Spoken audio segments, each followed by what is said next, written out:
Ning Sinuwun Mandura Begawan Durna wis kebacut ngetapke Sata Kurawa. Terus ki nek kowe karo aku mundur isin.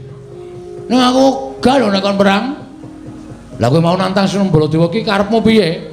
Goleke gawean kowe kok. Ndak kowe nganggur e. Kula jeret rembelane iki ora.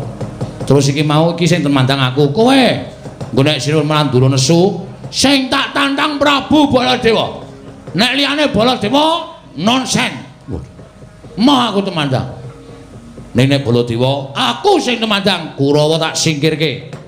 Engko nek Prabu Baladewa maju, kowe sing tanggung jawab. Wis, engko nek Baladewa sing maju, aku sing tanggung jawab.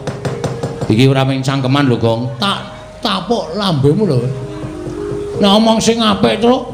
Aku soal iki kerep ngapusi kowe. Sing ngomong sapa? Ngapusi iki kebiasaanku.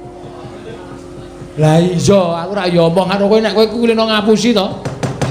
Nek perkara musuh Baladewa ora, yakin nek kowe tenan Kurawa tak undurke. Nek Baladewa sing maju tandang ana, siap. Ora minggat lho. Ora aku tak tuku es teh. Lho. Ngelak ya aku. Nek nyileh 2000 Truk. Asing pengen nyileh 5000 urung balekke kok.